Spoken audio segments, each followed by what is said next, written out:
نبی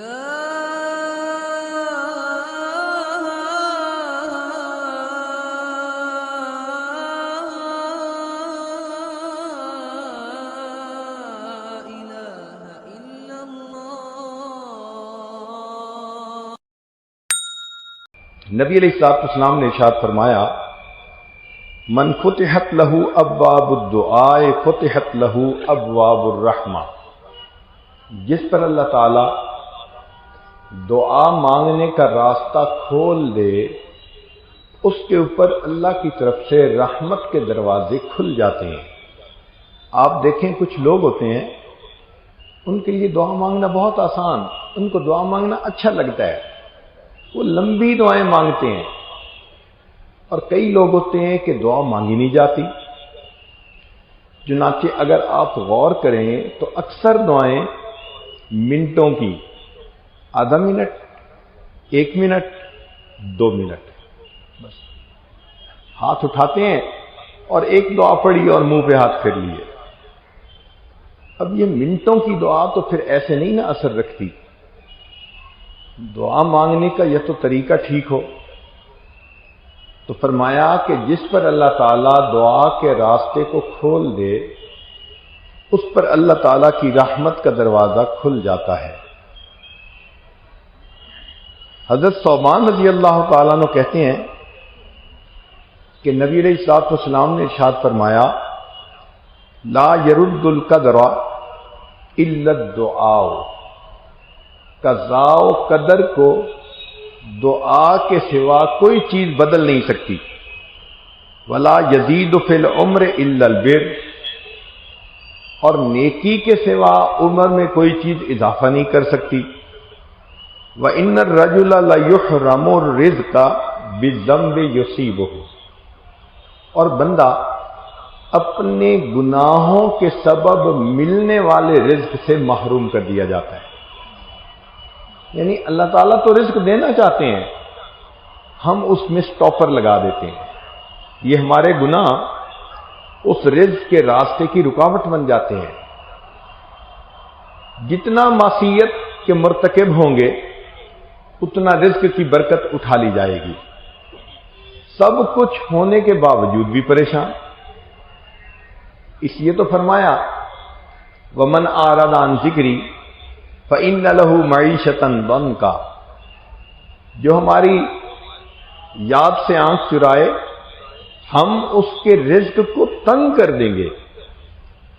ہے کروڑوں پتی، کارخانہ بھی ہے، ایک کنٹینر ادھر پھنس گیا، دوسرا کنٹینر ادھر پھنس گیا، پیمنٹ دینے والے پیمنٹ نہیں دیتے، مانگنے والے تنگ کر رہے ہیں، اب پریشان۔ سب کچھ ہے، ہاتھ میں کچھ نہیں، تو تنگی ہوتی ہے، پریشانی ہوتی ہے، روتے ہیں بچوں کی طرح۔ یوں اللہ تعالیٰ بندے کے رزق کو تنگ کر دیتے ہیں۔ سیدہ عائشہ صدیقہ رضی اللہ تعالیٰ عنہ نبی علیہ الصلوۃ والسلام سے روایت فرماتی ہیں، الدعاء ينفع مما نزل ومما لم ينزل، کہ دعا نفع دیتی ہے اس مصیبت کے لیے جو ابھی نازل نہیں ہوئی، اور اس مصیبت کے لیے بھی جو نازل ہو چکی ہے۔ تو انسان حیران ہوتا ہے کہ جو نازل نہیں ہوئی اس کو تو چلو روک لیا جاتا ہوگا، جو نازل ہو چکی اس میں کیسے فائدہ؟ تو وہ فرماتی ہیں کہ نبی علیہ السلام نے فرمایا، وَإِنَّ الْبَلَاءَ لَيَنْزِلُ فَيَلْقَاهُ دعاء فَيَعْتَلِجَانِ إِلَى يَوْمِ الْقِيَامَةِ، بلا آسمان سے نازل ہوتی ہے، نیچے سے بندے کی دعا اوپر جاتی ہے، یہ دونوں ایک دوسرے کو دھکیلتی ہیں، پش پل کرتی رہتی ہیں۔ بلا اس کو دھکیلتی ہے، یہ اس کو دھکیلتی ہے، دعا اس بلا کو قیامت تک نیچے نہیں اترنے دیتی۔ تو جو بلا نہیں اتری اس کے لیے بھی فائدے مند، اور جس کے اترنے کا فیصلہ ہو گیا دعا کرے تو اس کے لیے بھی فائدے مند۔ حدیث مبارکہ ہے من لم یدعو اللہ یغضب علیہ، جو شخص دعا نہیں مانگتا اللہ تعالیٰ اس بندے سے ناراض ہوتے ہیں۔ جو شخص دعا نہیں مانگتا اللہ تعالیٰ اس بندے سے ناراض ہوتے ہیں۔ ایک حدیث مبارکہ میں ارشاد فرمایا، ان اعجز الناس من عجز عن الدعاء، طبرانی شریف کی روایت ہے کہ انسانوں میں سب سے زیادہ عاجز وہ انسان ہے جو دعا مانگنے سے عاجز ہو جائے۔ اور ایک حدیث مبارکہ میں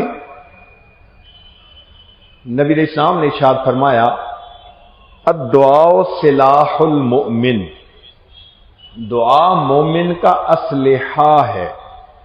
جیسے انسان دشمنوں سے بچنے کے لیے اسلحہ کا استعمال کرتا ہے، بلاؤں سے، پریشانیوں سے، مصیبتوں سے، غموں سے بچنے کے لیے یہ دعا اسلحہ کی مانند ہوتی ہے۔ لہذا جو بندہ دعا کرتا رہتا ہے اللہ تعالیٰ ان کو ان پریشانیوں سے بچا لیتے ہیں۔ نبی علیہ الصلوۃ والسلام نے اپنے چچا حضرت عباس رضی اللہ عنہ کو فرمایا کہ اے چچا جان، اکثر الدعاء بالعافیہ، اللہ تعالیٰ سے عافیت کی دعا مانگا کریں کہ اللہ تعالیٰ عافیت والا معاملہ فرمائے۔ چنانچہ حدیث مبارکہ میں ہے کہ بندہ جب بھی دعا مانگتا ہے اللہ تعالیٰ اس کی دعا کو قبول کرتے ہیں، مگر اس کی 3 مختلف شکلیں ہیں۔ پہلی شکل یہ کہ جیسے مانگا ویسے قبول کر لی،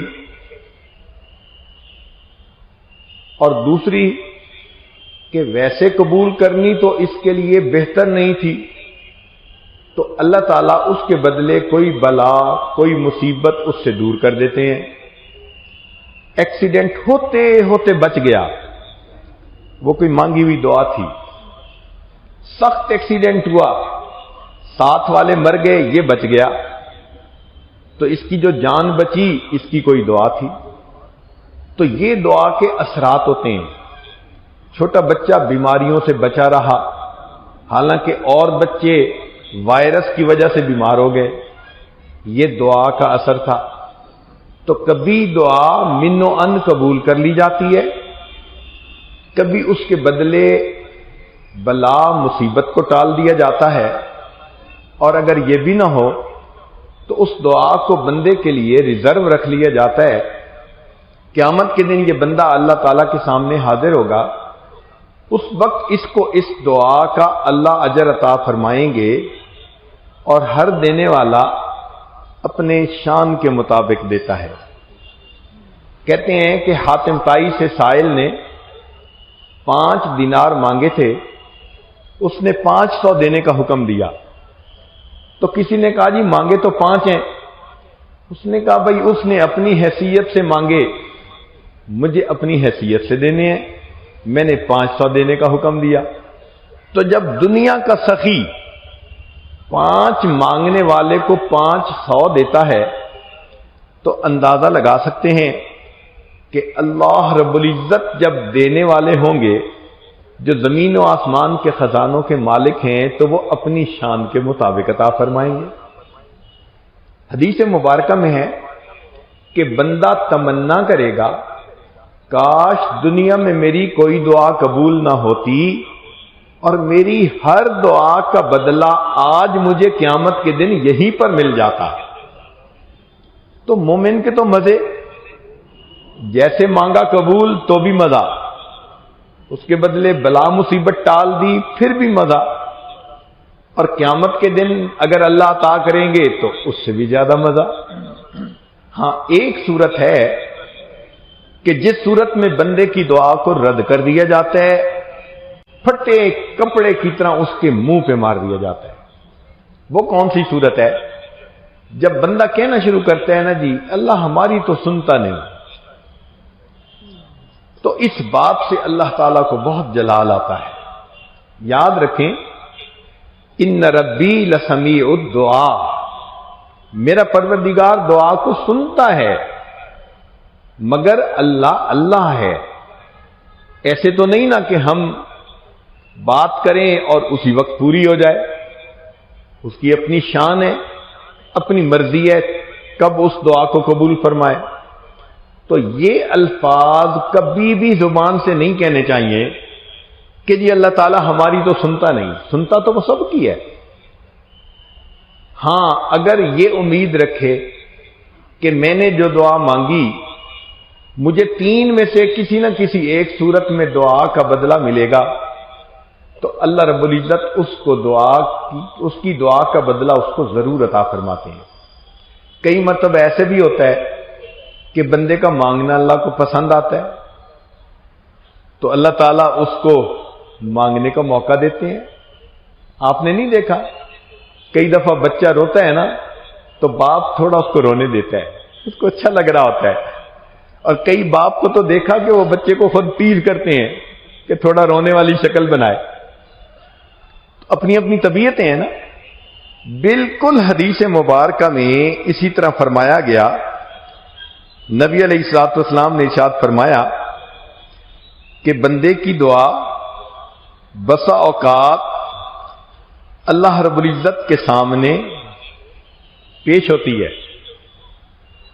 تو اللہ تعالیٰ فرماتے ہیں، اب سنیے حدیث، ان العبد یدعو اللہ سبحانہ وہو یحبہ فیقول. اللہ تعالیٰ بندے سے محبت کرتے ہیں، وہ بندہ اللہ سے دعا مانگتا ہے تو اللہ تعالیٰ فرماتے ہیں جبرائیل، اے جبرائیل اخر حاجت عبدی، میرے بندے کی حاجت کو ذرا مؤخر کر دو، پوسٹ پون کر دو. فإنی احب ان اسمع صوتہ، میں اس کی آواز کو سننا پسند کرتا ہوں. اللہ اکبر کبیرہ.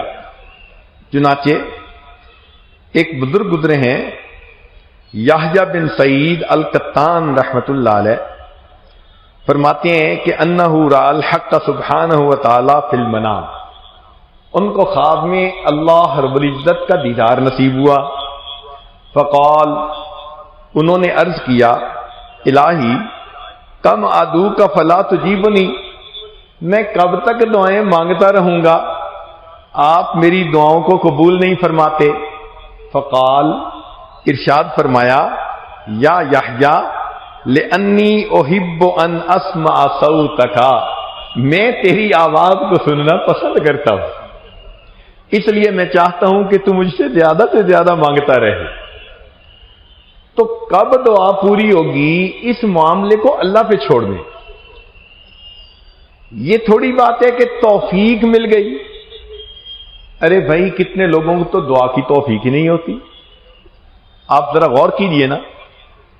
اس عاجز کے پاس ایک صاحب آئے، کہنے لگے حضرت پتہ نہیں کیا پچھلے 8 سالوں سے دعا مانگنے کو دل ہی نہیں کرتا. اب یہ کتنی بڑی محرومی ہے کہ دعا مانگنے کو دل ہی نہ کرے. یہ ہے نا محرومی. دعا میں انسان کو رونا ہی نہ آئے، یہ ہے محرومی. کہتے ہیں کہ بنی اسرائیل کے ایک عالم تھے، وہ کہیں نفسانی تعلق میں پھنس گئے. علم تو تھا اگرچہ نفس غالب آ گیا. وہ گناہ کے مرتکب بھی ہوتے اور ڈرتے بھی کہ گناہ کی وجہ سے انسان محروم ہوتا ہے، پتہ نہیں میں کس نعمت سے محروم نہ ہو جاؤں. کچھ عرصہ چلتا رہا. کچھ عرصے کے بعد وہ حیران ہوئے، میں گناہ بھی کر رہا ہوں اور جو نعمتیں اللہ نے دی ہوئی تھیں وہ سب نعمتیں بھی سلامت ہیں. تو کہنے لگے اللہ تو کتنا حلیم ہے، میں گناہوں پہ گناہ کر رہا ہوں اور آپ نے اپنی نعمتیں سلامت رکھی ہوئی ہیں. اللہ رب العزت نے الہام فرمایا میرے بندے تم محروم ہو رہا ہے، تجھے پتہ نہیں چل رہا. اللہ میں کس نعمت سے محروم ہوا؟ فرمایا جس دن سے تو کبیرہ کا مرتکب ہوا ہم نے تجھے رات کے آخری پہر میں رونے کی لذت سے محروم کر دیا. تب ان کا خیال آیا کہ ہو جب سے میں گناہ کا مرتکب ہوا مجھے کبھی تہجد میں رونا ہی نہیں آیا. تو انسان محروم ہو جاتا ہے. اور اگر اللہ تعالیٰ دعا کا راستہ کھول دیں، دعا کی توفیق دے دیں، تو یہ تو اللہ تعالیٰ کی طرف سے بہترین معاملہ ہوتا ہے. یاد رکھیں، انسان اپنے بچاؤ کے جتنے اسباب اختیار کرتا ہے ان میں سب سے بہتر سبب دعا ہوتی ہے. دعا سے بہتر سبب اور کوئی نہیں ہو سکتا. لہذا ہر معاملے میں دعا کرنی چاہیے. حدیث مبارکہ ہے کہ جو شخص چاہے کہ سختی میں میری دعا قبول ہو، اس کو چاہیے کہ وہ خوشحالی میں دعا کرے، تاکہ اللہ تعالیٰ سختی کے عالم میں اس کی دعا کو قبول فرما لیں. دعا ایک عجیب ہے کہ اگر خالص دنیا کے لیے مانگے، اللہ دنیا کی یہ ضرورت پوری کر دے، یہ کر دے، تو بھی عبادت ہے. یہ ایک امتیازی شان ہے اس عمل کی. باقی اعمال دنیا کی نیت سے کریں تو اجر نہیں ملے گا، آخرت کی نیت. دعا ایک ایسا عمل ہے خالصتاً دنیا کی ضرورت ہے، اور دنیا مانگ رہا ہے، یا اللہ مجھے کھانا دے دے، مجھے جوتے دے، کپڑے دے. خالص دنیا کی چیز مانگ رہا ہے، دعا پھر بھی عبادت. علماء نے اس کی وجہ بیان فرمائی. وہ فرماتے ہیں اصل میں دعا مانگنے میں انسان کو تواضع اختیار کرنی پڑتی ہے.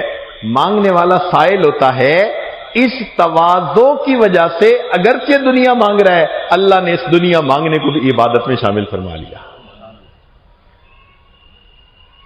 ایک ہوتا ہے خالق سے مانگنا، ایک ہوتا ہے مخلوق سے مانگنا. اس میں زمین آسمان کا فرق ہے. آپ نے دیکھا ہوگا کہ مخلوق اگر اس معیار پہ پہنچے جہاں وہ دے سکتے ہوں تو اپنوں کو نوازتے ہیں. حکومت مل گئی تو جو قریبی ہوتے ہیں ان کو نوازا. فیکٹری چل گئی تو جو قریبی ہوں گے ان کے لوگوں کو نوکریاں دی. تو مخلوق کا یہ دستور، وہ اپنوں کو نوازتے ہیں. مگر خالق کا معاملہ اور ہے. وہ پروردگار اس دنیا میں اپنوں کو بھی نوازتا ہے، غیروں کو بھی دیتا ہے. چنانچہ کفار کی بھی وہ مرادیں پوری کر دیتا ہے، ان کی تمنائیں بھی پوری کرتا ہے. وہ پروردگار اس دنیا کے اندر رحمان کی صفت کا ظہور کرتا ہے. جہاں وفادار کو دیتا ہے وہاں غدار کو بھی دیتا ہے. بلکہ سمجھ لیں کہ وفاداروں کو تو دال روٹی پہ ہی خوش کر دیتا ہے. فرماتے ہیں اگر یہ سارے غدار ہوتے میں ان کی چھتوں کو سونے کا بنا کے رکھ دیتا، دنیا میں ہی ان کو دے دیتا. تو اس لیے وہ پروردگار سب کو دنیا میں عطا فرماتا ہے. ہم نے دیکھا کہ مخلوق اگر کبھی دیتی بھی ہے تو غصے سے. آپ گاڑی پہ سفر کر رہے ہیں، والدہ صاحبہ پیچھے بیٹھی ہیں، ایک لائٹ کے اوپر گاڑی کھڑی ہوئی، مانگنے والا کوئی آ گیا، اس نے آ کے گاڑی کا شیشہ کھٹکھٹایا. آپ اشارہ کرتے ہیں کہ بھئی معاف کر دو، مگر وہ لوگ بھی بڑے صاحب استقامت ہوتے ہیں، تو آپ کے اشارے کی پرواہ نہیں کرتے، کھٹکھٹاتے رہتے ہیں. اب آپ کو غصہ آنا شروع ہوا. بھئی جب اسے کہہ دیا کہ بھئی معاف کرو، پھر کیوں کھٹکھٹا رہا ہے؟ اتنے میں پیچھے سے والدہ صاحبہ کہتی ہیں بیٹا اگر کچھ کھلے پیسے ہیں تو دے دو. اب آپ مجبور ہو گئے، والدہ نے کہہ دیا تو آپ شیشہ کھول کے پیسے تو دیتے ہیں، دیکھتے غصے سے ہیں کہ بھئی میں نے اسے کہا تھا معاف کرو، معاف ہی نہیں کرتا. تو بسا اوقات مخلوق دیتی بھی ہے تو غصے سے دیتی ہے، مگر اللہ تعالیٰ کا معاملہ اور ہے. وہ پروردگار غصے سے کبھی بھی نہیں دیتا، جب بھی دیتا ہے ہمیشہ پیار سے دیتا ہے، ہمیشہ پیار سے عطا فرماتا ہے. مخلوق کے اندر ایک بات اور دیکھی، ایک دفعہ مانگیں تو دے دیں گے، دوسری دفعہ مانگیں تو ذرا بوجھ سمجھیں گے، تیسری دفعہ کنی کترائیں گے، اور چوتھی مرتبہ تو جھنڈی دکھا دیں گے اور کہیں گے یار یہ کیسا بندہ ہے، ہر وقت مانگتا ہی رہتا ہے، شرم ہی نہیں آتی۔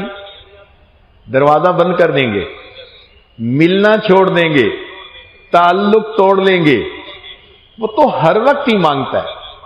تو مخلوق کے معاملے میں دیکھا کہ بار بار مانگو تو مخلوق دروازے بند کر دیتی ہے، دور کر دیتی ہے۔ قربان جائیں اس پروردگار پر، اللہ تعالیٰ سے ایک دفعہ مانگیں وہ دیتا ہے، دوسری دفعہ مانگیں وہ دیتا ہے، تیسری دفعہ مانگیں وہ دیتا ہے، بار بار مانگیں وہ بار بار دیتا ہے۔ بلکہ جو بندہ ہر چیز اللہ سے مانگے، ہر حال میں اللہ سے مانگے، اللہ اس بندے کو اپنے اولیاء میں شامل فرما لیتے ہیں۔ میرا یہ بندہ میرے بغیر کسی سے مانگتا ہی نہیں، فرماتے ہیں یہ میرا ولی ہے، جب بھی مانگتا ہے مجھ سے مانگتا ہے۔ مخلوق کے دینے میں اور خالق کے دینے میں ایک فرق اور بھی دیکھا۔ بڑی حیثیت کا بندہ ہو، اس سے تھوڑا مانگو تو وہ ناراض۔ کوئی بڑا امیر آدمی ہو، آپ کہیں جی مجھے 1 روپے کی ضرورت ہے، وہ کہے گا تم نے مجلس میں مجھے ذلیل کیا، میری پبلک انسلٹ کر دی، 1 روپیہ مجھ سے مانگتے ہو، مجھے کیا سمجھا ہوا ہے؟ تو اگر بڑے سے تھوڑا مانگو تو وہ ناراض، اور کسی غریب کے پاس جائیں جی مجھے $1 ملین قرض کی ضرورت ہے، وہ کہے گا مذاق کرتے ہو یار۔ تو غریب سے زیادہ مانگو تو وہ ناراض، امیر سے تھوڑا مانگو تو وہ ناراض۔ مگر پروردگار کا معاملہ کچھ اور ہے، اس پروردگار سے تھوڑا مانگیں تو وہ دیتا ہے، زیادہ مانگیں تو وہ دیتا ہے۔ حتیٰ کہ کتابوں میں لکھا اگر کوئی بندہ اپنے جوتے کا ٹوٹا ہوا تسمہ بھی اللہ سے مانگتا ہے، اللہ بندے کو وہ تسمہ بھی خوش ہو کر عطا فرما دیتا۔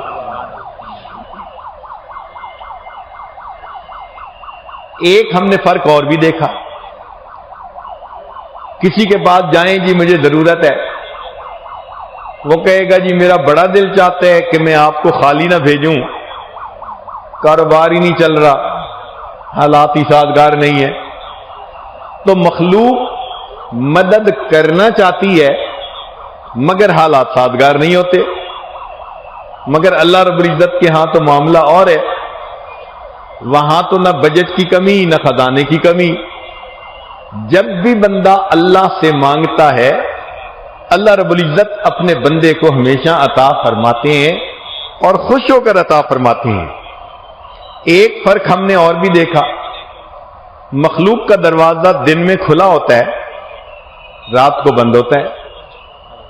دوست ہے تو دفتر دن میں کھلا ہوگا، دکان دن میں کھلی ہوگی، ملنے کے اوقات آفس دن میں کھلا ہوگا، رات کو دفتر بند، صاحب آرام کر رہے ہیں۔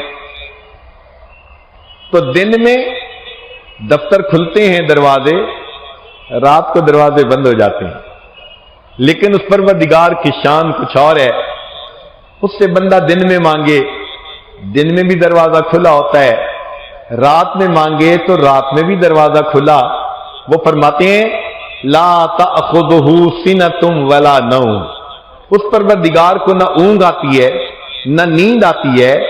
ایسا نہ ہو کہ میرا بندہ مجھ سے مانگے اور دینے والا اونگ رہا ہو۔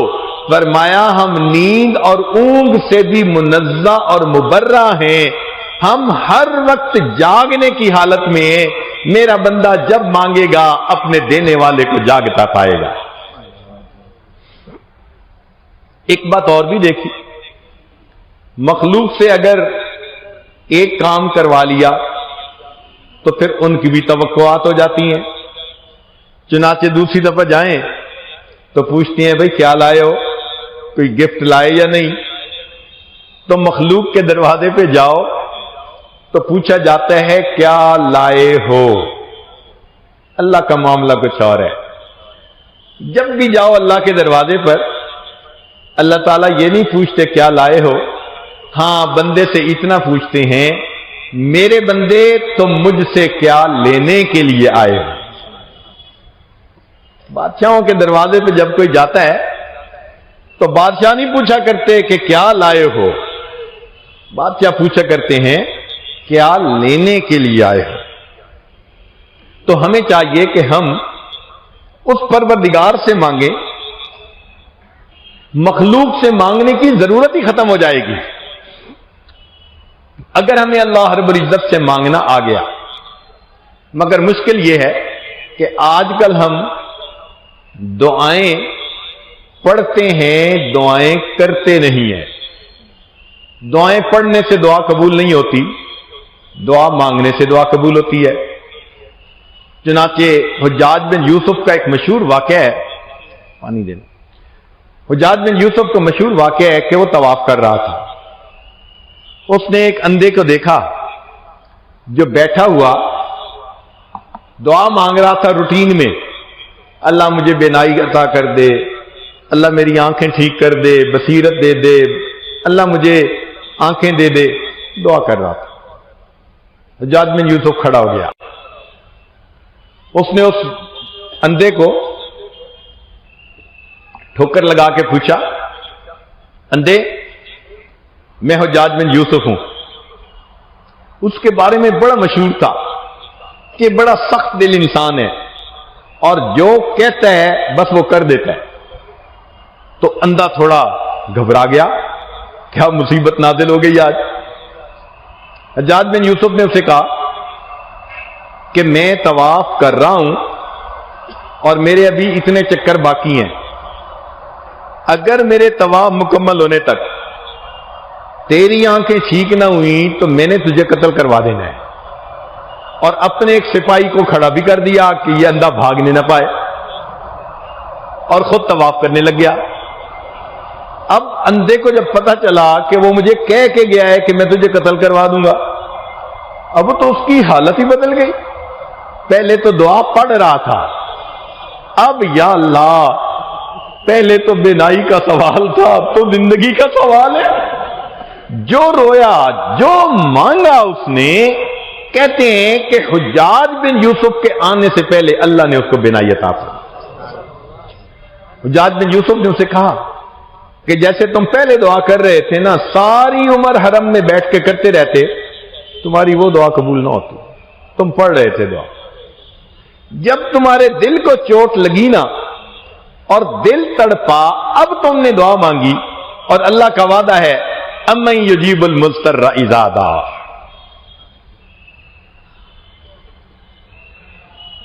آج کل ہم نے اکثر دیکھا ہے کہ لوگ دعائیں مانگتے نہیں بلکہ ایسے دعا کرتے ہیں جیسے کام ذمہ لگا رہے ہیں۔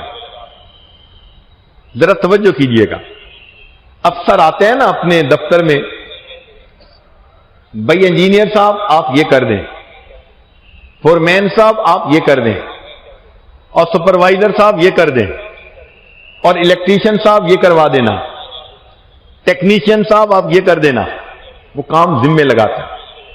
کبھی اپنی دعا کا انالیسس کریں، ہماری دعا بھی اسی طرح، اللہ میرے بیٹے کا نکاح ہو جائے، بیٹی کو بیٹا مل جائے، چھوٹے بیٹے کو نوکری مل جائے، فلاں کو یہ ہو جائے۔ ہمارا انداز اس طرح کا ہوتا ہے کہ معاذ اللہ ہم کام اپنے پروردگار کے ذمہ لگا رہے ہیں۔ ایسے تو دعا قبول نہیں نہ ہوتی۔ تو دعا میں کام ذمہ نہ لگائیں، مانگنا ابدیت ہے، عاجزی چاہتا ہے۔ تو دعا میں انسان کو اللہ رب العزت سے مانگنا پڑتا ہے۔ ایک بات اور بھی سن لیجئے، دعا کروانا بھی بڑی اچھی عادت ہے۔ دعا کروانا بھی بہت اچھی عادت ہے۔ نبی علیہ الصلوۃ والسلام دعا کرتے بھی تھے، دعا کرواتے بھی تھے۔ حدیث پاک میں عمر لانو عمرے کے لیے تشریف لے جانے لگے، نبی علیہ السلام نے فرمایا اے بھائی ہمیں اپنی دعاؤں میں یاد رکھنا۔ تو نبی علیہ السلام نے دعا کی بھی ہے، کروائی بھی ہے، امت کو تعلیم دی، تو ہم بھی دعا کریں بھی کروائیں بھی۔ تو یہ اچھی عادت ہے، استاد سے دعا لینا، ماں باپ سے دعا لینا، بڑوں سے دعا کروانا، یہ ایک بہت اچھی عادت ہے۔ لیکن اس سے بھی ایک اور زیادہ اچھی عادت ہے، وہ یہ ہے کہ دعائیں کروانے کی بجائے دعائیں لینے والے بنا کریں۔ دعا کروانا تو یہ ہو گیا نا، امی دعا کر دیں، استاد جی دعا کر دیں، حضرت صاحب دعا کر دیں، یہ ہوا دعا کروانا۔ اور دعا لینا کس کو کہتے ہیں؟ کہ انسان اتنا اچھا طالب علم بنے، استاد دیکھے دل سے دعا نکلے، اتنا اچھا سالک بنے، شیخ دیکھے دل سے دعا نکلے، اتنا اچھا بیٹا فرما بردار بنے، ماں دیکھے دل سے دعائیں نکلے۔ جو شخص دعائیں لینے والا بن جاتا ہے اس پر اللہ کی رحمتوں کے دروازے کھل جاتے۔ تو نوجوان بچے دعائیں لینے والے بنے، اس لیے کہ اللہ کے دروازے پر آنے میں دیر ہوتی ہے، ملنے میں دیر نہیں ہوا کرتی۔ اللہ تعالیٰ کے دروازے سے ملنے میں دیر نہیں ہوا کرتی۔ یہاں تک حدیث مبارکہ من سال اللہ الشہادۃ بصدق بلغ اللہ منازل الشہداء وان مات علی فراشہ، حدیث مبارکہ، جس شخص کے دل میں شہادت کی تمنا ہوگی اور وہ دعا مانگتا ہوگا، اگرچہ اس کو بستر پر موت آئے گی، اللہ اس کو قیامت کے دن شہید کا مقام عطا فرما دیں گے۔ اللہ رب العزت کے ہاں ایک دستور ہے کہ مانگنے والے کو اس کی توقع سے زیادہ دیتے ہیں، مانگنے والے کو اس کی توقع سے زیادہ دیتے ہیں۔ اس کی مثال قرآن عظیم الشان میں سے، سیدنا ابراہیم علیہ السلام نے دعا مانگی، اے اللہ میں نے اپنی اولاد کو آپ کے گھر کے قریب بسایا، وارزقہم من الثمرات، ان کو کھانے کے لیے پھل عطا کیجیے۔ اب دستور کی بات ہے کہ پھل عام طور پہ درختوں کے اوپر ہوتے ہیں، مگر جب رب کریم نے دعا کی قبولیت کا تذکرہ فرمایا تو ارشاد فرمایا، اے میرے ابراہیم یجبا الیہ ثمرات کل شیء، اس جگہ پر ہر چیز کے پھل پہنچیں گے۔ ثمرات الاشجار نہیں کہا کہ درختوں کے پھل، حالانکہ انڈرسٹینڈنگ یہی ہے، مگر اللہ تعالیٰ دیتے زیادہ ہیں۔ دیکھیں، درختوں کا پھل ان کا فروٹ، کھیتیوں کا پھل ان کی سبزی، کارخانوں کا پھل ان کا پروڈکٹ، انسان کا پھل ان کی اولاد۔ تو اللہ کریم نے فرمایا کہ میرے ابراہیم تو نے تو ثمر مانگا نا جو عام طور پہ درخت کا ہوتا ہے، میں اتنا بڑا دینے والا پروردگار ہوں کہ صرف درختوں کے پھل نہیں، پوری دنیا میں جو چیز جہاں کہیں بن رہی ہوگی میں اس بیت اللہ میں تیری دعا کی وجہ سے اس کو پہنچا دوں گا۔ آج آپ دیکھیے پوری دنیا میں کہیں پھل ہوتا ہے وہ مکہ مکرمہ میں ملتا ہے، سبزی وہاں ملتی ہے، کپڑے وہاں ملتے ہیں، جو سہولت کی چیز اللہ نے سب چیزیں وہاں پہنچا دی۔ یہ تھا یجبا الیہ ثمرات کل شیء۔ عمر رضی اللہ تعالیٰ عنہ ایک مرتبہ عمرے کے سفر سے واپس آ رہے ہیں، ایک میدان کے اندر رات کو سو گئے، تہجد کے لیے آنکھ کھلی تو 14ویں کا رات چمک رہا تھا۔ آسمان کے چاند کو دیکھ کے ان کو مدینہ طیبہ کا چاند یاد آیا، نبی علیہ الصلوۃ والسلام کی یاد آئی۔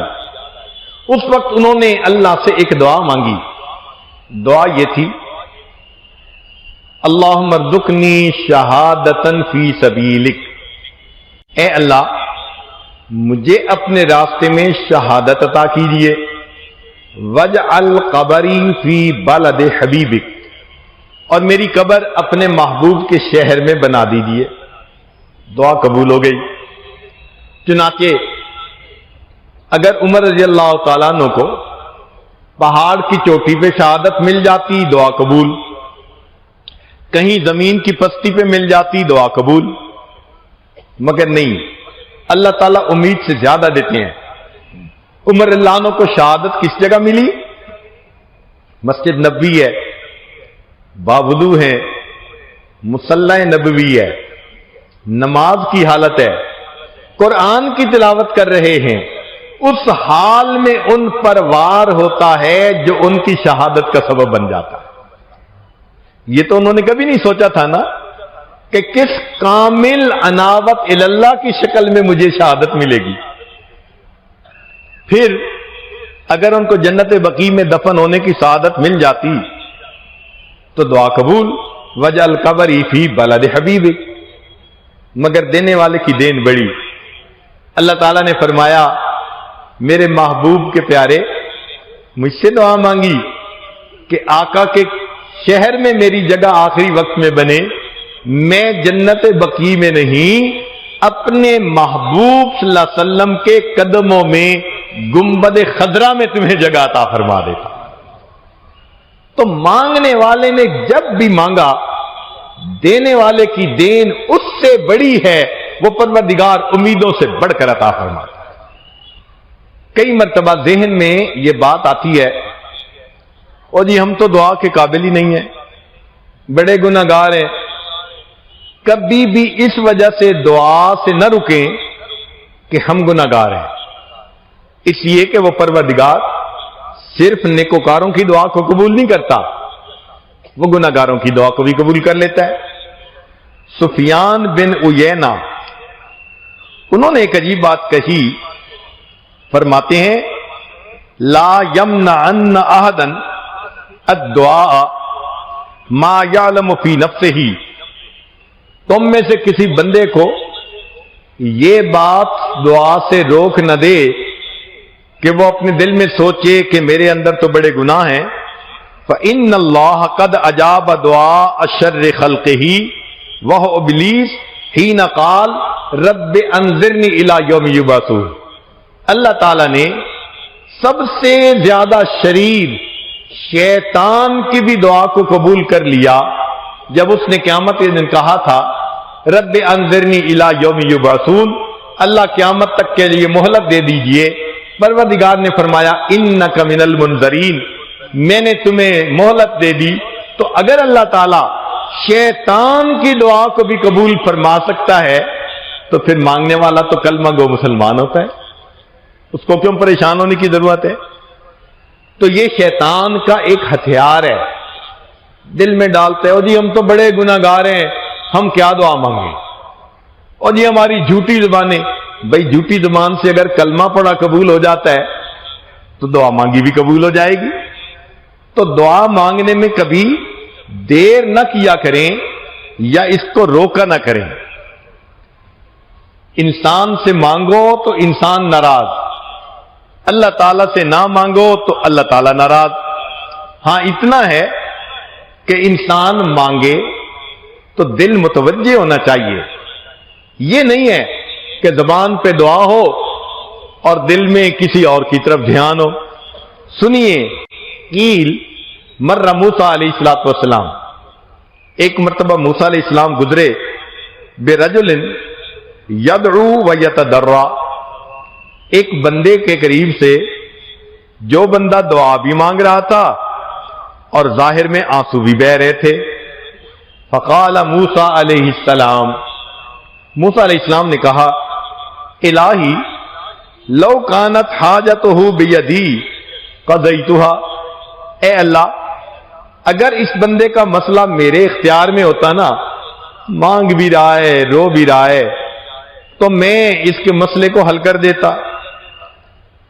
فأوحى اللہ تعالی الی، اللہ تعالیٰ نے موسیٰ علیہ السلام کی طرف وحی نازل کی، انا ارحم بہ منک، اے میرے پیارے موسیٰ علیہ السلام میں آپ سے زیادہ اس بندے پر رحم کرنے والا ہوں، ولکنہ یدعونی، مگر یہ مجھ سے دعا کر رہا ہے، وَلَهُ غَنَمٌ، اور اس کا ریوڑ ہے، وَقَلْبُهُ عِنْدَ غَنَمِهِ، اور اس کا دل بکریوں کے ریوڑ میں پھنسا ہوا ہے۔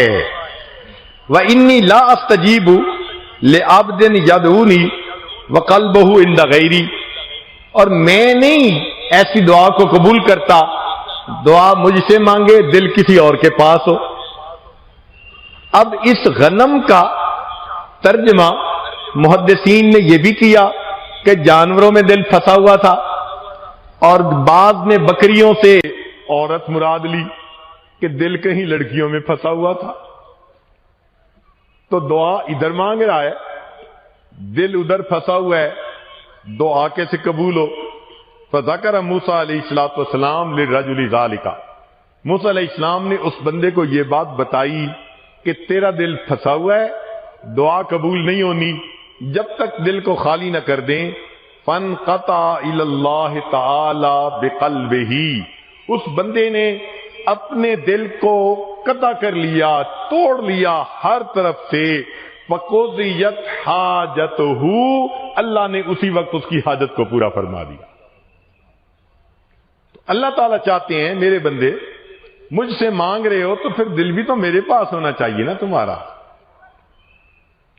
چنانچہ ایک حدیث مبارکہ میں ہے، اوحی اللہ الی عیسیٰ علیہ السلام، اللہ تعالیٰ نے عیسیٰ علیہ السلام کی طرف وحی نازل فرمائی، ہب لی من قبلک الخشوع، اپنے دل سے مجھے خشوع دے دیجئے، ومن بدنک الخضوع، اور بدن کی طرف سے خضوع یعنی با ادب با وقار دعا مانگنا، ومن عینک الدموع، اور اپنی آنکھ سے آپ آنسو کا قطرہ دے دیجئے، ثم ادعونی، پھر دعا کیجئے، استجب لکا، میں دعا کو قبول کروں گا، فانی قریب مجیب، بے شک میں دعا کو قبول کرنے والا ہوں۔ چنانچہ انسان اگر اللہ تعالیٰ سے دعائیں مانگے اللہ تعالیٰ اس کی دعاؤں کو قبول فرماتے ہیں۔ کئی دفعہ ایسے ہوتا ہے کہ بندہ دعا مانگے تو فوری آثار ظاہر نہیں ہوتے، تو دعا مانگنا نہ چھوڑے، مانگتا رہے مانگتا رہے۔ کئی ایسے بھی بزرگ تھے 25 سال بعد دعا قبول، 50 سال بعد ان کی دعا قبول ہوئی، اور انہوں نے آنکھوں سے قبول ہوتے دیکھی۔ تو ٹائم لگتا ہے مگر اللہ قبول فرما لیتے ہیں۔ آپ نے دیکھا ہوگا نا کہ بچہ کہتا ہے امی مجھے آئس کریم دے دیں، کہتے ہیں نہیں تیرا گلا خراب ہے نہیں دینا، وہ روتا ہے دے دیں، نہیں دینا، ماروں گی، روتا ہے بھائی نہیں دینا، شروع میں ماں کرتی رہتی ہے اور بچہ بھی روتا رہتا ہے مانگتا رہتا ہے، دل آخر وہی ماں ہوتی ہے آئس کریم اٹھا کے دے دیتی ہے، اچھا بھائی کھا لو۔ تو اللہ رب العزت کے ہاں بھی معاملہ ایسا، بندہ روتا ہے مانگتا ہے، بالآخر اللہ تعالیٰ دروازے کو کھول دیتے ہیں۔ چنانچہ قال صلی اللہ علیہ وسلم، نبی علیہ السلام نے فرمایا، بڑی پیاری حدیث ہے، والذی نفسی بیدہ، قسم ہے اس ذات کی جس کے قبضے میں میری جان ہے، ان العبد لیدعو اللہ تعالی وہو علیہ غضبان، بندہ اللہ سے دعا مانگتا ہے اور اللہ تعالیٰ بندے سے ناراض ہوتے ہیں، غضبان ناراض، ویورد عنہ اللہ اعراض فرماتے ہیں، اس کی دعا کو قبول نہیں کرتے، ثم یدعو وہ بندہ پھر دعا مانگتا ہے، ویورد عنہ اللہ پھر اعراض فرماتے ہیں، ثم یدعو پھر وہ مانگتا ہے، ویورد عنہ اللہ پھر اعراض کرتے ہیں، ثم یدعو پھر جب چوتھی دفعہ مانگتا ہے، فیقول اللہ تعالی للملائکہ اللہ ملائکہ سے فرماتے ہیں،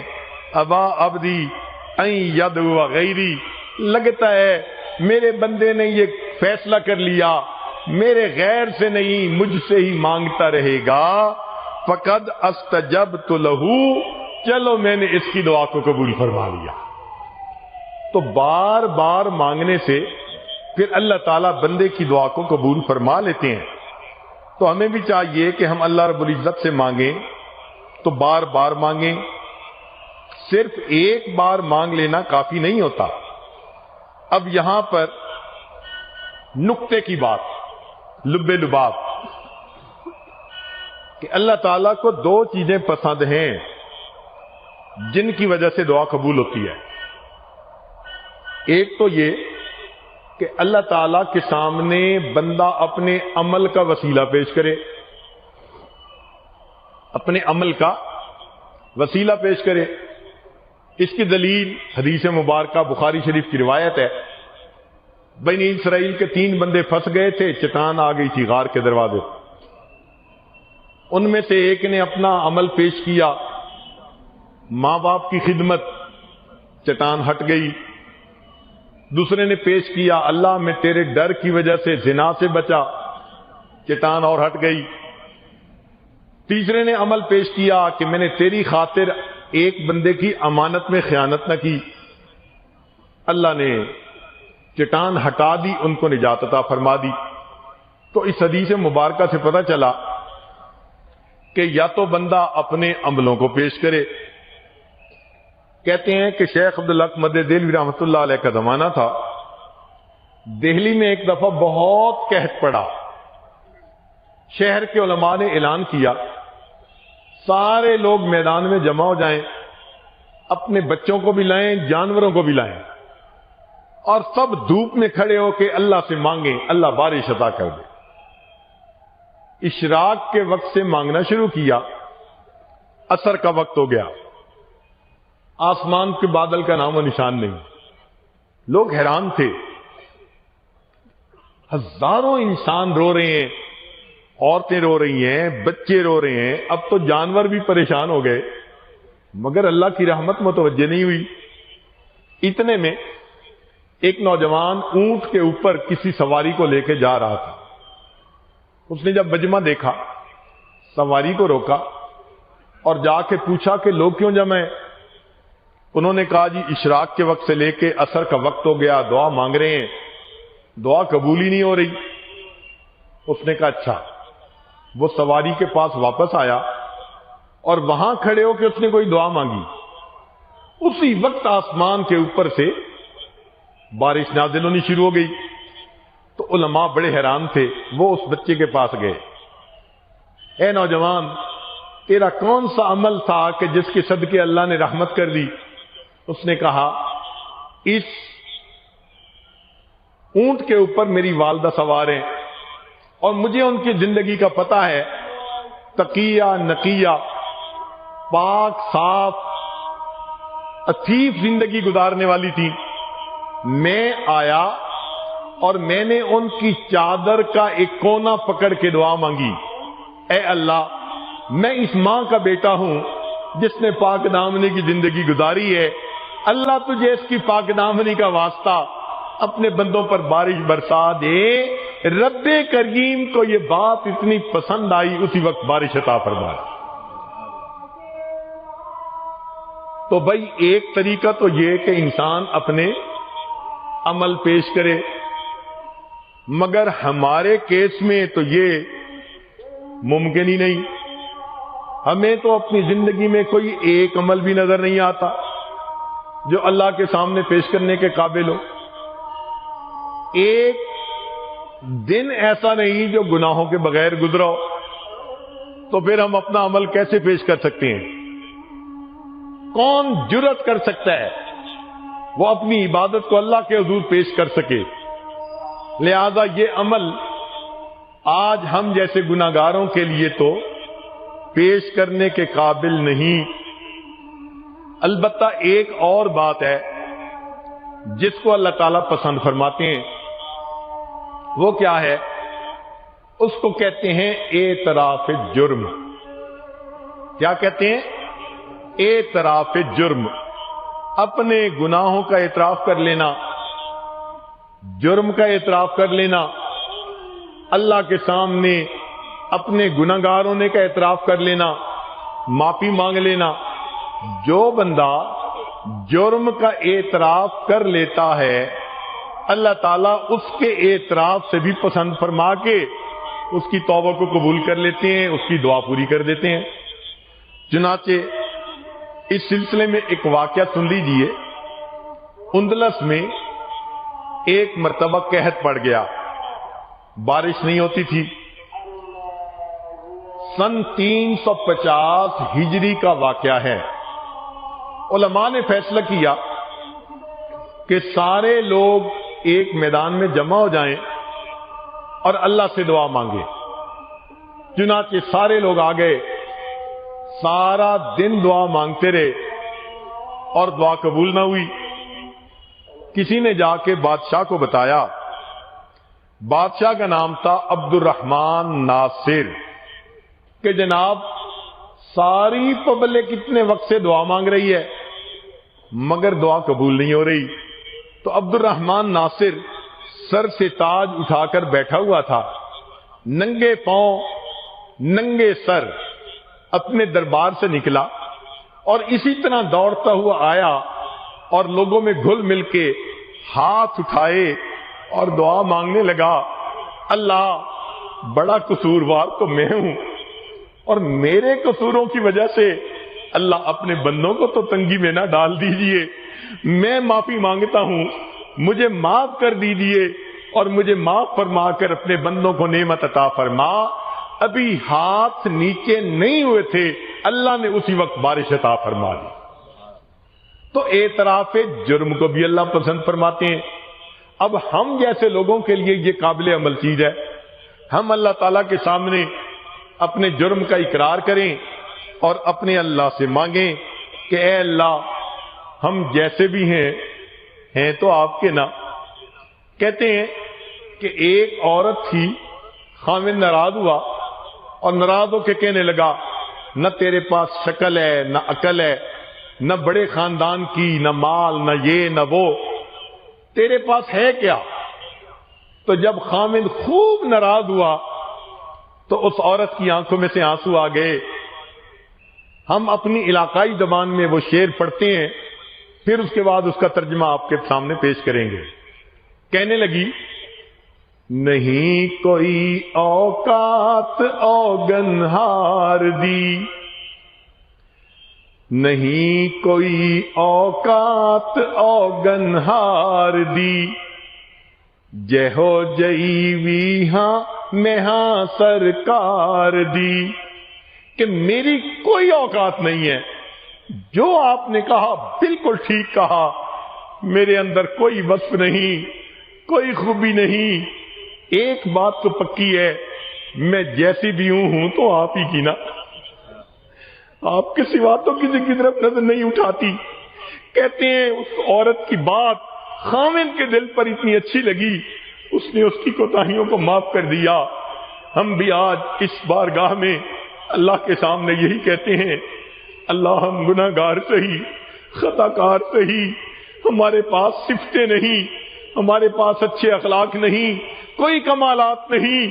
اللہ گناہوں کے سوا ہماری چولی میں کچھ نہیں ہے، مگر اتنی بات تو ہے جیسے بھی ہیں تو آپ ہی کے نا. کلمہ آپ کا پڑھا، اکیلے آپ کو پروردگار مانتے ہیں، آپ کے سوا کبھی کسی غیر کی طرف نہیں جھکے، کبھی غیر کی طرف ہاتھ نہیں پھیلایا. میرے مولا جب آپ ہی سے مانگ رہے ہیں تو آپ ہمیں اپنے در سے خالی نہ اٹھائیے. اگر ہم توجہ سے مانگیں گے اللہ تعالیٰ عطا فرمائیں گے. مانگنے کا طریقہ بنی اسرائیل کے گناہگار سے سیکھ لیجئے. کیا اس نے مزے کی دعا مانگی؟ سبحان اللہ. امید ہے کہ آپ دل کے کانوں سے اس واقعے کو سنیں گے اور اپنی زندگی میں اس سے فائدہ اٹھائیں گے. فرماتے ہیں وہب ابن منبہ رحمت اللہ علیہ اس کے راوی ہیں. فرماتے ہیں کان فی زمن موسیٰ علیہ السلام شاب آتن مطرف علی نفسہ.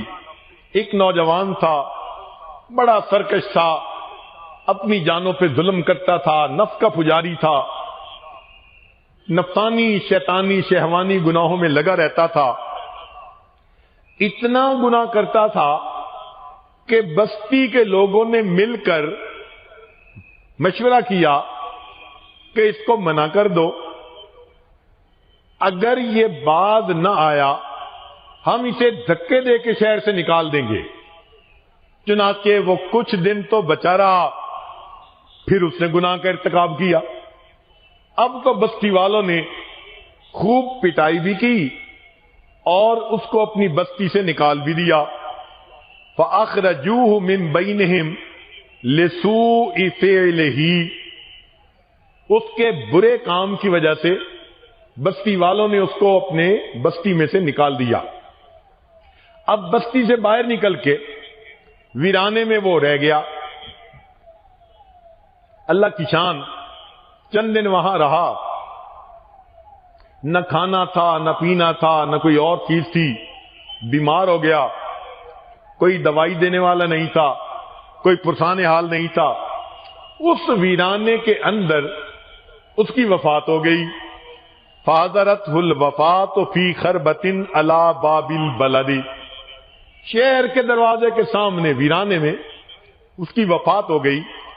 وَأَوْحَى اللَّهُ إِلَى مُوسَىٰ علیہ الصلوۃ والسلام، اللہ تعالیٰ نے موسیٰ علیہ السلام کی طرف وحی نازل فرمائی، إِنَّ وَلِيًّا مِّنْ أَوْلِيَائِي، میرے اولیاء میں سے ایک ولی، حَضَرَهُ الْمَوْتُ فَاحْضُرْهُ، اس کو موت آ گئی ہے، آپ جائیے، وَغَسِّلْهُ، اس کو غسل دیجیے، وَصَلِّ عَلَيْهِ، اور اس کی نماز جنازہ پڑھیے، وَقُلْ، اعلان کر دیجیے، لِمَنْ كَثُرَ عِصْيَانُهُ، جس بندے کے گناہ بہت زیادہ ہو، يَحْضُرُ جَنَازَتَهُ، اگر وہ اس کے جنازے پڑھنے کے لیے حاضر ہو جائے، لِأَغْفِرَ لَهُمْ، تو میں ان کے گناہوں کو بھی معاف کر دوں گا۔ وَاحْمِلْهُ إِلَيَّ لِأَكْرَمَ مَثْوَاهُ، اس کو میرے پاس لائیے، دفن کر دیجئے، میں اپنے اس بندے کا اکرام کروں۔ فنادى موسیٰ علیہ الصلوۃ والسلام، موسیٰ علیہ السلام نے اعلان کروا دیا، فی بنی اسرائیل، بنی اسرائیل میں، فَكَثُرَ النَّاسُ، بہت سارے لوگ جمع ہوں گے۔ ہر بندہ چاہتا تھا کہ جنازہ پڑھنے سے گناہ معاف ہوں گے۔ میت دو طرح کی ہوتی ہیں، بعض ایسے ہوتے ہیں کہ جنازہ پڑھنے والوں کی وجہ سے اللہ میت کی مغفرت فرما دیتا ہے۔ حدیث مبارکہ میں ہے، اگر 40 ایمان والے کسی کا جنازہ پڑھ لیں، اللہ اس گناہگار مومن کی خطاؤں کو معاف فرما دیتے ہیں۔ اور کئی میت ایسے بھی ہوتے ہیں کہ ان کا جنازہ پڑھ لینے سے پڑھنے والوں کی مغفرت ہو جاتی ہے، یہ ان میں سے تھے۔ چنانچہ بنی اسرائیل والے سارے کے سارے جنازہ پڑھنے کے لیے آ گئے۔ ذرا سنیے گا، فَلَمَّا حَضَرُوهُ عَرَفُوا، جب بستی کے لوگ پہنچے اور انہوں نے دیکھا تو انہوں نے پہچان لیا۔ فقال، کہنے لگے، یا نبی اللہ، اے اللہ کے نبی صلی اللہ علیہ وسلم، ھذا ھو الفاسق الذی اخرجناہ، یہ تو وہی فاسق ہے جس کو ہم نے بستی سے نکال دیا تھا۔ فتعجب موسیٰ من ذالک، موسیٰ علیہ السلام کو بھی بڑا تعجب ہوا، بات تو ایسی ہے۔ فَأَوْحَى اللَّهُ إِلَيْهِ، اللہ رب العزت نے وحی نازل فرمائی، صَدَقُوا وَهُمْ شُهَدَاءِ إِلَّا أَنَّهُ لَمَّا حَضَرَتْهُ الْوَفَاةُ فِي هَذِهِ الْخَرْبَةِ، یہ لوگ ٹھیک کہتے ہیں، مگر بات یہ ہے کہ جب اس نوجوان کو اس ویرانے میں موت آنے لگی، نظر یمنتم و یسرتن، اس نے اپنے دائیں دیکھا اور اپنے بائیں دیکھا، فلم یرا حمیمن، اس نے کوئی دوست نہ دیکھا، ولا قریبن، نہ کوئی قریبی دیکھا، کوئی تھا ہی نہیں، ورا نفسہ غریبتن وحیدتن ذلیلتن، اور اس نے اپنے آپ کو اکیلا، پردیسی اور ذلیل دیکھا۔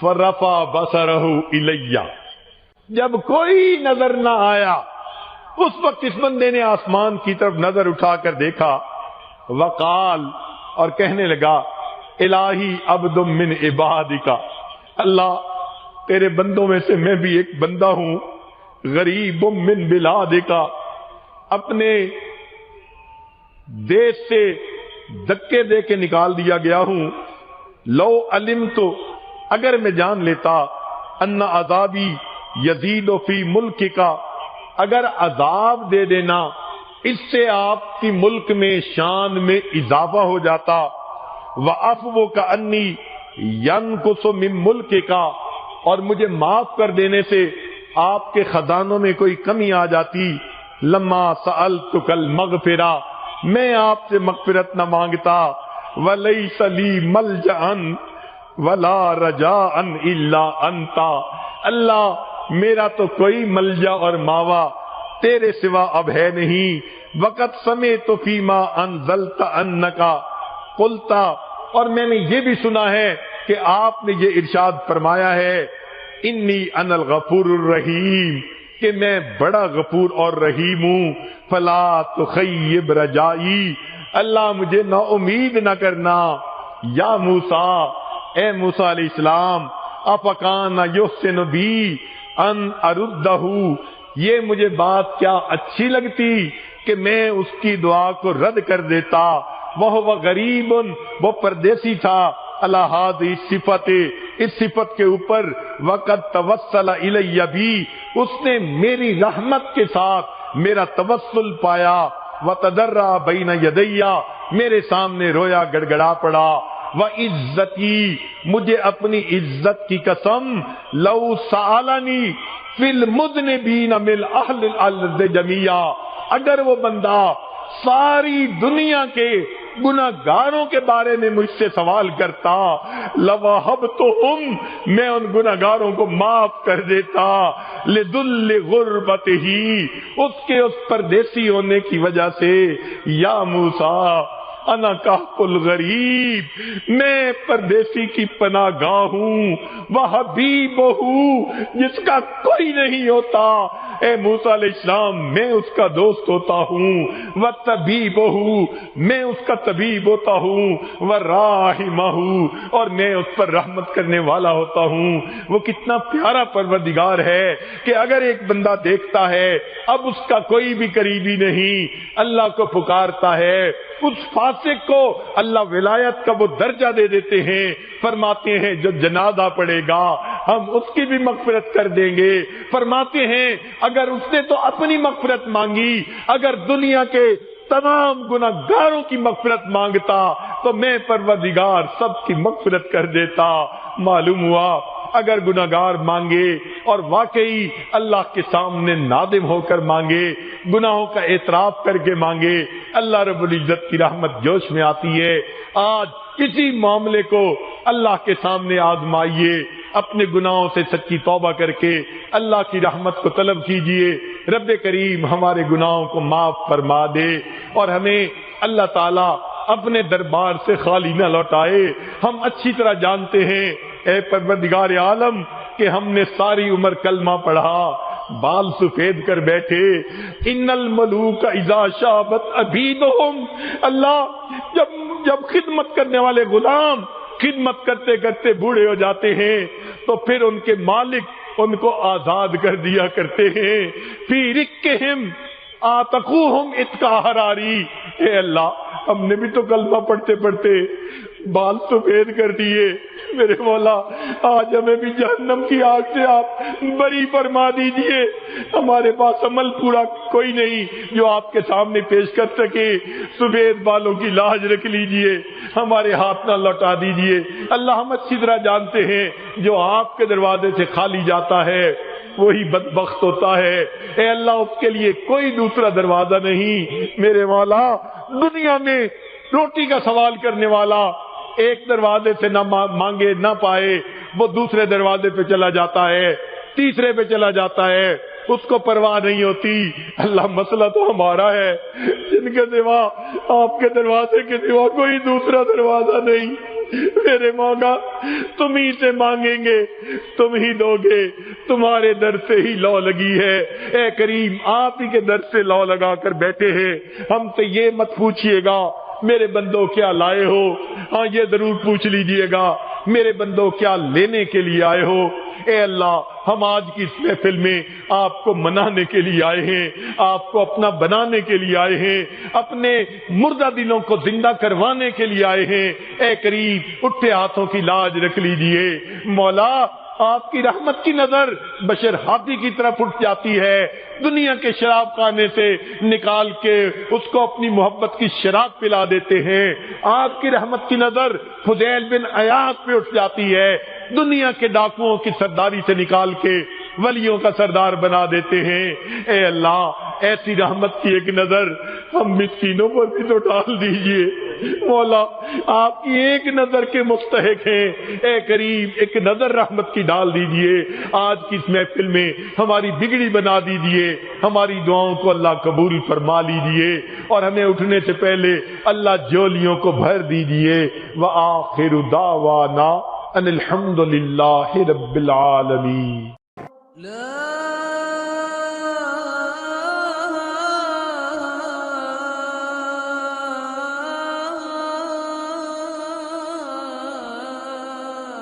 إله إلا